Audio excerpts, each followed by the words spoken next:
J'ai intitulé mon message « Croyant ou malcroyant ». On connaît les incroyants, on connaît les croyants, mais est-ce que vous savez ce qu'est un malcroyant? Je vous dis d'emblée, cette prédication va peut-être pas nécessairement plaire à tout le monde.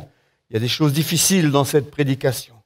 Mais soyez assurés ce matin que c'est parce que je suis vraiment, avec mon cœur de berger, inquiet pour certains d'entre vous que j'aborde ce thème ce matin. Je ne suis pas inquiet à cause du Covid, je ne suis pas inquiet à cause des circonstances, je ne suis pas inquiet à cause nécessairement de la prolongation du confinement, je ne suis pas inquiet parce que Noël va être compliqué, mais je suis en peine, je suis inquiet. Mon cœur est triste de réaliser que de plus en plus, nombre d'entre vous deviennent malcroyants. Vous commencez à décrocher, vous devenez malcroyants. Je crains vraiment que plus le confinement avance et plus un grand nombre d'entre vous, vous deveniez malcroyants. C'est vrai que ce mot n'existe pas, c'est peut-être la première fois que vous l'entendez. Vous ne le trouverez pas au dictionnaire, c'est un mot inventé. Je vais essayer de vous faire comprendre ce que ce mot signifie. Mais je vous explique un petit peu pourquoi mon cœur est triste. Voici un panel de ce que j'entends autour de moi lorsque je prends des nouvelles, lorsque je rencontre certains. « Oh, pasteur, je ne suis pas trop bien. Ces mauvaises nouvelles tout le temps, ces complots, on nous manipule, je suis convaincu de ça, ça me fait peur. Je ne suis pas bien, pasteur, je suis tout le temps en train de chercher des réponses, je suis en train de chercher la vérité, je me sens mal, je me sens vraiment pas bien, pasteur. Mais est-ce que tu lis un peu ta Bible? Est-ce que mardi, tu t'es connecté? Est-ce que tu as écouté le message de mardi? Ah non, pasteur, je lisais les mauvaises nouvelles sur Facebook et j'ai complètement oublié la réunion. Un autre, dur, pasteur, hein? Je suis bloqué à la maison, j'ai rien à faire, je m'ennuie à longueur de journée, c'est terrible. Et ce confinement, ça devient long. Et qu'as-tu pensé de l'exhortation de mardi dernier? Oh, j'ai pas eu le temps de regarder, pasteur. Mais promis, hein, la prochaine fois, je ferai attention, je regarderai. Un autre, enfin, quelqu'un qui m'appelle. Parce que, à part toi, pasteur, hein, bien, il n'y a personne qui m'appelle. Hein. C'est vraiment pas une bonne église. Hein. Il n'y a pas d'amour dans cette église. Tous ces gens, ils sont faux, pasteur. Sauf toi, évidemment, pasteur. En moi-même, peut-être que c'est trop déprimant de t'appeler, mon frère. Mais j'ai pas osé lui dire. Ou alors, qu'as-tu pensé du message? Ouais, je connaissais déjà cette histoire. Mais tu sais, pasteur, tu devrais regarder plus la caméra, tu devrais arrêter de bouger sans arrêt, etc. Et toutes sortes de conseils de ce type. Moi, en moi-même aussi, ok, merci pour les encouragements. Et puis, il n'y a pas que les coups de fil, il n'y a pas que les rencontres, il y a aussi les SMS, il y a aussi les WhatsApp que le pasteur reçoit. Un exemple, j'en donnerai qu'un. Reçu en pleine réunion mardi soir. Texto, je vous lis. Je partage. Trump sera une trompette. Il sera réélu. Dieu l'a choisi. Prophétique 2007 et 2014. C'est la justice de Dieu qui vient. Torah et Jéchoua. Moi, je me gratte un peu la tête. Je me dis oui. Je réponds, je suis occupé à suivre la réunion là. Et on me répond, ok, désolé. Qu'est-ce que ça laisse, vous croyez, comme impression dans le cœur du pasteur, ce genre de choses? Je vous rassure, hein, il y a aussi des chrétiens qui vont bien. Il y a aussi des chrétiens qui sont encourageants lorsqu'on les appelle ou lorsqu'on les rencontre. C'est d'ailleurs pour ça que je suis encore pasteur et que je n'ai pas encore postulé comme garde-chasse au fin fond des Ardennes. Je crois quand même qu'il y a de l'espoir. Je voudrais faire une lecture avec vous. On va continuer ce thème, malcroyant. Dans Matthieu, au chapitre 21, versets 26 à 32, je lis ça dans Parole vivante. Donc, ce n'est pas une version peut-être que vous avez l'habitude d'entendre. Je fais exprès pour parfois ceux qui ont l'habitude de lire. Parfois, on oublie le sens des mots. Alors, je choisis exprès une version qui peut-être est un peu choquante. « Que pensez-vous de cette histoire ?» ajouta Jésus. « Un homme a 2 fils. Il va trouver le premier et lui dit « Mon fils, va aujourd'hui travailler dans la vigne. »« Oh, j'en ai pas envie, lui répond celui-ci. Mais plus tard, il regrette d'avoir répondu ainsi et il se rend dans la vigne. Le père va trouver le second fils et lui fait la même demande. Et celui-ci répond « Oui, Seigneur, j'y vais tout de suite. » Mais en réalité, il n'y va pas. Lequel des 2 a fait la volonté de son père? C'est le premier, répondirent-ils. Et Jésus ajouta « Vraiment, je vous l'assure, les voleurs et les prostituées vous précèdent dans le royaume de Dieu. Le premier fils parle mal, mais agit bien. Le deuxième fils parle bien, mais agit mal. Lequel des deux obéit? Auquel des deux ressembles-tu? Vous savez, je crois que l'Église est un mixte des deux fils, un mixte de croyants et un mixte de malcroyants. Le malcroyant, évidemment, c'est le deuxième fils. Ce sont ces chrétiens qui admettent la véracité et l'autorité de la parole de Dieu, mais ne la lisent pas ou très peu. C'est pour eux très important. Ils sont prêts à défendre cette parole de Dieu. Ils en ont une, voire plusieurs, mais ne la lisent pas. Ne traînent pas dans la parole de Dieu, ne se nourrissent pas de la parole de Dieu. Ce sont ces chrétiens qui ont l'intention de le faire. Bientôt, plus tard, dès que ceci ou que cela ira mieux, dès que j'aurai le temps. Mais ils ne le font jamais. Ce sont ces chrétiens qui parlent de la volonté de Dieu, mais qui ne font pas la volonté de Dieu.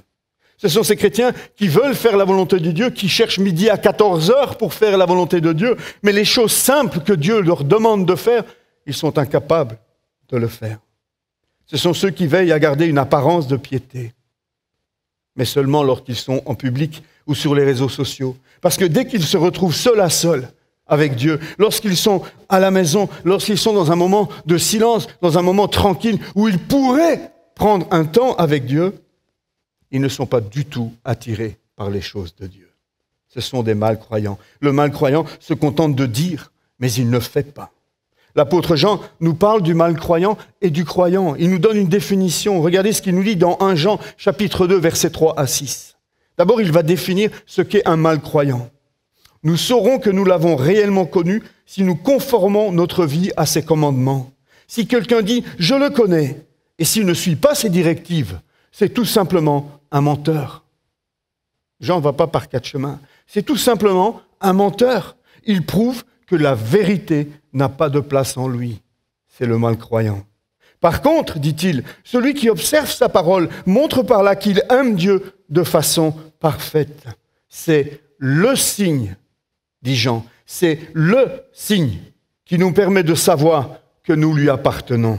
Celui qui affirme qu'il demeure dans une communion permanente avec le Christ doit aussi vivre comme il a vécu. C'est le croyant. Dans l'histoire que nous avons lue, le Père dit à chacun de ses fils, « Mon fils, va aujourd'hui travailler dans ma vigne. » C'est le même commandement, c'est la même chose qui est demandée aux deux fils. Et c'est un appel qui est individuel. Ce n'est pas un appel collectif. Ce n'est pas « Mes fils, est-ce qu'il y en a un qui voudrait bien aller travailler au champ ?» Non, c'est un appel individuel. Comme dans l'Église, Dieu ne dit pas « Est-ce que dans l'Église, il y en a quelques-uns qui veulent bien prendre du temps avec moi dans ma parole et obéir à mes commandements ?» Non, c'est à chacun de ses enfants que Dieu demande cela. Le Père ici s'adresse à son Fils. Nous sommes considérés comme les fils et les filles de Dieu. Et c'est parce que tu es mon fils que tu dois aller travailler. Il ne s'agit pas d'un jeu, c'est vrai. Il ne s'agit pas de quelque chose de plaisant. Le Père ne dit pas « Viens jouer avec moi à la PlayStation ». Le Père ne dit pas « Viens jouer au foot avec moi ». Le Père dit « Va travailler ». Travailler, c'est moins plaisant, c'est clair, c'est un travail. C'est aujourd'hui aussi. Le Père ne lui demande pas de faire ça demain ou quand tu auras le temps. Le Père dit, mon fils va aujourd'hui travailler dans ma vigne.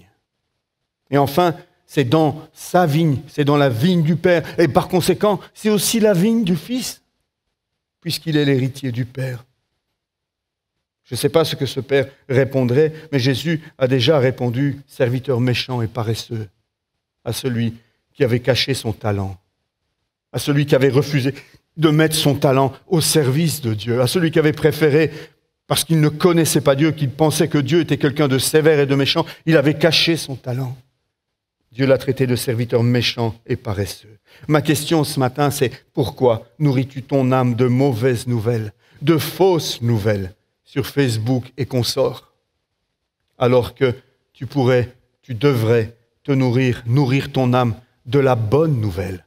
Trouver dans le livre de la foi en anglais, c'est le Facebook aussi. Il y a un jeu de mots entre Facebook, F-A-S-E-C-E et F-A-I-T-H. Nous sommes appelés à passer du temps dans le Facebook, le livre de la foi, le livre qui nourrit notre foi, le livre qui fait grandir notre foi, et pas sur ce Facebook qui est bien souvent un ramassis. Et je ne dirai pas de quoi. Laissez-moi vous présenter maintenant le champion, le prince des malcroyants. Je vous rassure, je ne vais pas citer un frère ou une sœur de l'Église. Laissez-moi vous présenter qui est le champion, qui est le prince des malcroyants. Et c'est l'apôtre Jacques qui en parle. Et il dit ceci. Tu crois qu'il y a un seul Dieu? Parfait, mais les démons le croient aussi et ils tremblent. Les démons sont croyants, mais ça ne suffit pas. Ils sont donc malcroyants. Le diable et consorts connaissent mieux la Bible que nous. Vous savez cela? Vous savez que le diable et ses démons connaissent mieux le monde invisible que nous, sont plus conscients du monde invisible que nous. Savez-vous que le diable, même s'il est le diable, connaisse mieux Dieu que nous? La différence, c'est qu'ils n'aiment pas Dieu. La différence, c'est qu'ils désobéissent à Dieu en permanence. Et pourquoi désobéissent-ils à Dieu? Justement parce qu'ils n'aiment pas Dieu. C'est pour ça que Jean nous dira que celui qui aime Dieu obéit à Dieu. Dans quel camp es-tu? Ou dans quel camp es-tu en train de glisser? Le malcroyant connaît des choses. Le malcroyant sait les choses. Le malcroyant a l'apparence de la piété. Et ça, c'est Paul qui parle à Timothée. Regardez ce texte que Paul envoie à Timothée. Un texte prophétique, un texte dans lequel on pourrait se reconnaître aujourd'hui. Dans 2 Timothée, chapitre 3, versets 1 à 5. Le passage est un peu long, mais il vaut la peine d'être lu. Sache bien que des temps difficiles nous attendent, il dit à Timothée. La période finale de l'histoire de ce monde sera une époque périlleuse et trouble. Les hommes seront égoïstes, avides, exclusivement préoccupés d'eux-mêmes, de leur richesse, de leur réalisation, de leurs prétentions, on pourrait dire de leur image. Ils seront de plus en plus arrogants, jaloux, envieux, blasphémateurs et médisants. Ils ne connaîtront plus ni respect envers les parents, ni reconnaissance ou respect pour ce qui est sacré, ni affection. Sans cœur et sans foi, ils seront implacables dans leur haine, parjures et calomniateurs, incapables de se discipliner. Ils se livreront sans fin à la passion et à l'immoralité. Cruels, effrontés et brutaux, ils agiront sans pitié aucune. Les valeurs morales les laisseront indifférents. On est dans ce temps. Les valeurs morales les laisseront indifférents. Ils haïront ceux qui font le bien et seront prêts à toutes les trahisons et toutes les impudences. Aventurés et frivoles, imbus d'eux-mêmes, enflés d'un orgueil qui les aveuglera, ils aimeront le plaisir plus que Dieu. La volupté et les amusements rempliront leur âme et occuperont la place de Dieu. Vous avez entendu cela? La volupté et les amusements rempliront leur âme et occuperont la place de Dieu. Certes, ils resteront attachés aux traditions extérieures de la religion. Et pour sauver la façade, ils garderont l'apparence de la piété. Mais en réalité, ils ne voudront rien savoir de ce qui fait la force de la piété. Ils ne lui laisseront exercer aucune influence sur leur vie. Aussi, leur conduite démentira-t-elle leur profession de foi. Détourne-toi de ces gens-là et écarte-les de l'Église. Ce sont des paroles difficiles. Ce sont des paroles dures qui sont une description de la période finale de l'histoire de ce monde. Et nous sommes dedans. Nous sommes dedans. Vous savez, je suis en train d'étudier les héros de la foi pour faire des mini-vidéos, mais j'ai l'impression que c'est un autre monde. Un monde où les gens aimaient le bien, où les gens recherchaient encore le bien. Un monde où il y avait encore une piété, où les gens savaient encore ce que c'était que de prier, d'étudier la Bible. Aujourd'hui, on en est réduit à vous supplier de prendre du temps avec Dieu. On en est réduit à vous faire des concours, à vous offrir des journaux de prière pour que vous fassiez ce qu'on vous demande de faire. Dans quelle langue est-ce qu'il faut vous dire « Arrêtez-vous » et sachez que l'Éternel est Dieu. Ce texte nous parle des apparences de la piété. En public, sur les réseaux sociaux, ils se montreront très spirituels, ils prieront en public, ils chanteront en public, ils prendront même peut-être des responsabilités. Mais une fois seuls à la maison, une fois qu'ils sont seul avec Dieu, au moment de se placer seul devant lui, il n'y a plus rien. C'est une vapeur, aucune envie, rien en eux qui les pousse à s'approcher de Dieu. Ce sont devenus des malcroyants. La foi du croyant est vivante et son arbre ne produit pas que du feuillage pour paraître. La foi du croyant produit des fruits, des bons fruits. Le malcroyant ne produit rien d'autre que du feuillage, du paraître. C'est tout le discours de Jacques que bien souvent, à tort d'ailleurs, on met en opposition au discours de Paul. Paul nous parle des œuvres de la loi qui ne sauvent pas. Et je ne vais pas revenir là-dessus. On n'est pas sauvé parce qu'on fait des œuvres. Mais Jacques, lui, ne nous parle pas des œuvres de la loi. Jacques, lui, nous parle des œuvres de la foi. Des œuvres qui sont la conséquence de la foi vivante. Pas des œuvres pour être sauvé, des œuvres parce qu'on est sauvé. Ce sont deux choses différentes. Ils sont d'accord en fait l'un et l'autre. L'un parle des œuvres de la loi qui ne sauvent pas, l'autre parle des œuvres de la foi qui prouvent que la foi est vivante. Ta foi est-elle morte ou ta foi est-elle vivante ce matin? Faut-il viser la foi seulement? Faut-il viser les œuvres seulement?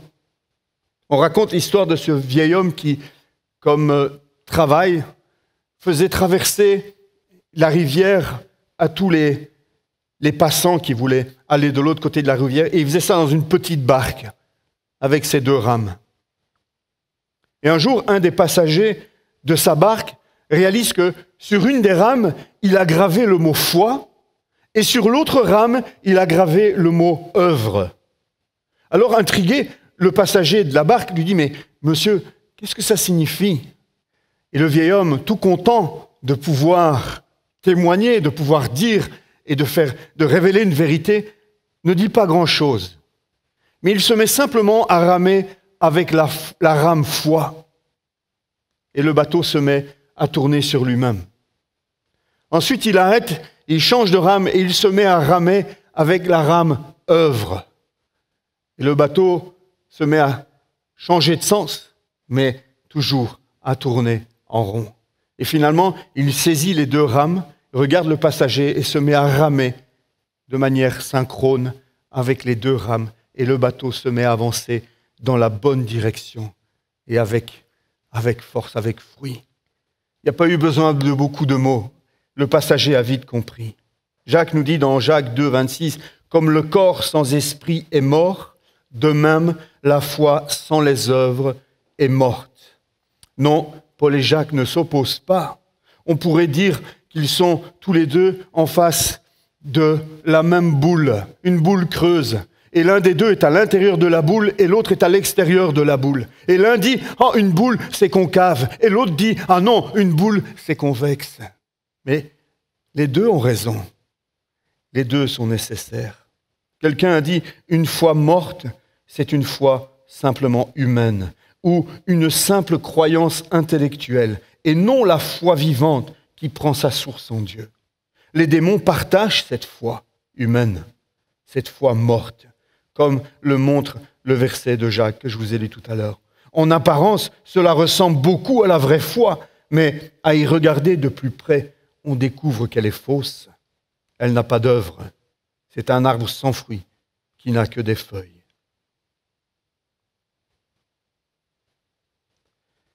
Pour conclure, je vais prendre le texte de Paul aux Éphésiens, parce que je ne voudrais pas que vous me compreniez mal. Paul dit ceci. « Oui, sa grâce seule est la source de votre salut. Et cette grâce, vous l'avez saisie par la foi. Rien ne vient de vous. Tout est cadeau de Dieu. Ce n'est pas en accomplissant les commandements que vous l'avez acquise. Tout mérite est donc exclu. Et du même coup, se trouve écartée toute raison de s'enorgueillir. Ce que nous sommes, nous le devons à Dieu. Il nous a recréés en Christ pour nous faire accomplir dans la communion avec lui, j'insiste, il nous a recréés en Christ pour nous faire accomplir dans la communion avec lui les bonnes actions qu'il a préparées depuis longtemps pour nous. Voilà la vie conforme à la volonté de Dieu, celle pour laquelle il a tout arrangé d'avance. Il a préparé notre chemin afin que nous n'ayons plus qu'à y marcher. Finalement, Paul aussi nous parle des bonnes actions. Ce fameux verset 8, 9 qu'on aime proclamer et rappeler à tout va, je suis sauvé par grâce, par le moyen de la foi. Ce n'est pas les œuvres. Le verset suivant, Paul nous rappelle que dans la communion avec lui, parce que nous sommes sauvés par grâce, nous devons être éternellement reconnaissants de l'amour qu'il nous a manifesté et qu'une vraie foi, une foi vivante, se manifeste par des œuvres, par des bonnes actions que Dieu a préparées d'avance pour que nous les accomplissions. Le chrétien qui se contente de dire « c'est bon, je suis sauvé parfois, je peux mettre mes pieds sur le canapé et attendre le retour de Jésus » n'a rien compris. N'a rien compris. Il a la même foi que la foi des démons et du diable. Je sais, c'est dur ce que je vous dis. Comprenez-moi bien. Je ne remets pas le salut par grâce en question. Il n'y a rien à faire pour être sauvé. Ça, c'est certain. Il suffit de croire que Dieu s'est fait homme en la personne de Jésus-Christ, qu'il a vécu une vie sans péché pour nous, qu'il est mort pour nous et à notre place sur la croix et qu'il est ressuscité le 3e jour. C'est cela qu'il faut faire pour être sauvé. Mais si cela est devenu une réalité dans ta vie, alors il doit y avoir des fruits. Montre-moi ta foi par tes œuvres. S'il n'y a pas d'œuvre dans ta vie, s'il n'y a pas de changement dans ta vie, s'il n'y a pas de désir dans ta vie de t'approcher de Dieu, si lire la Bible pour toi c'est une sinécure, si pour toi prendre un moment de prière c'est une persécution, pose-toi des questions. Ta foi est-elle vraiment vivante? Le fruit de cette foi vivante se trouve au verset 10 de Paul. Pour nous faire accomplir dans la communion avec lui les bonnes actions qu'il a préparées depuis longtemps pour nous. Voilà la vie conforme à la volonté de Dieu. Un croyant sincère, frères et sœurs, sincère un jour, peut devenir avec le temps un mal croyant. J'en connais. C'est terrible. C'est terrible d'avoir été à fond, d'avoir été engagé, d'avoir une foi vivante, mais d'avoir oublié de la nourrir. Et d'être devenu un mal croyant. La bonne nouvelle, c'est que contrairement au diable, toi tu peux te repentir. La bonne nouvelle, c'est que contrairement aux démons, toi tu peux te mettre à genoux, tu peux te repentir, crier à Dieu pour que ta foi reprenne vie. Et je t'encourage à le faire. Dans cette période de confinement, tous ceux qui sont là, perturbés, tous ceux qui sont là, découragés, tous ceux qui se gargarisent, qui se nourrissent de mauvaises nouvelles, de théories complotistes, tous ceux qui ne savent plus où est la vérité. Mais moi, je vais vous dire où elle est la vérité. La vérité, elle est dans la parole de Dieu. Peut-être qu'il y a des complots, mais je m'en fiche, parce que mon Dieu à moi est souverain sur toutes choses. Est-ce que vous croyez qu'on peut tromper Dieu ? Est-ce que vous croyez qu'un complot peut tenir contre Dieu? Est-ce que Dieu va pouvoir se réveiller un jour et dire « Ah, ils m'ont eu !» Mais qui est ton Dieu? Les choses doivent s'accomplir. On est dans les temps de la fin. Pourquoi s'opposer à ce que la parole de Dieu nous annonce qui doit arriver? Moi, j'ai hâte que le Seigneur revienne et me sorte de ce monde. Ce monde n'a rien à nous apporter. Il n'y a rien de bon. Ce monde ne présage rien de bon, frères et sœurs. C'est le monde à venir qui est le bon monde, celui auquel nous devons tous aspirer, pouvoir arriver un jour. Je voudrais vous inviter, vous qui passez par ces moments de découragement, vous qui vous êtes laissés piéger peut-être par le diable, piégés par ces réseaux sociaux, piégés par cette abondance de vérité, de contre-vérité. On ne sait plus où on en est, on ne sait plus. Reviens à la parole de Dieu. Viens, Sébastien, viens. Revenez à la parole de Dieu, frères et sœurs. C'est la vérité. La vérité. Lorsque Jésus parle de vérité à Pilate, Pilate lui dit, la vérité. Qu'est-ce que la vérité? Il l'avait devant lui. Il avait la vérité devant lui. Jésus a dit, je suis le chemin, la vérité et la vie. Tu es en mal de vérité, tu ne sais plus quoi croire, tu paniques à cause de toutes ces choses. Mais viens à Jésus. Reviens à Jésus. Coupe Internet, coupe Facebook, coupe YouTube, coupe toutes ces choses. Reviens à la parole de Dieu. Nourris-toi de ce qui va faire grandir ta foi. Nourris-toi uniquement de ce qui va faire fleurir ta foi et ce qui va amener ta foi à porter du fruit. Tu n'es pas obligé de rester un mal croyant. Tu n'es pas obligé de rester un mal croyant. Tu peux revenir au Seigneur. Le Seigneur nous invite à cela ce matin. Le Seigneur nous invite à cela parce que tu es en danger. C'est le pasteur qui te parle. Peut-être que tu n'as pas aimé ce que je viens de dire, mais sache que c'est mon cœur de berger qui te parle ce matin. Parce que je vois beaucoup d'entre vous qui vous mettez en danger, vraiment. Qui êtes incapables de vous nourrir tout seul, qui êtes incapables de vous prendre en main. Qu'est-ce que vous feriez si vous étiez mis en prison comme ce pasteur chinois dont on a parlé, 23 ans dans une cellule? Qu'est-ce que vous feriez? Comment est-ce que vous tiendriez dans la foi? Avec aucune visite, aucun coup de fil, pas YouTube, pas Facebook, pas de paroles d'encouragement, pas de like sur tes posts, tes publications. Peut-être que ce pasteur n'avait même pas la Bible avec lui.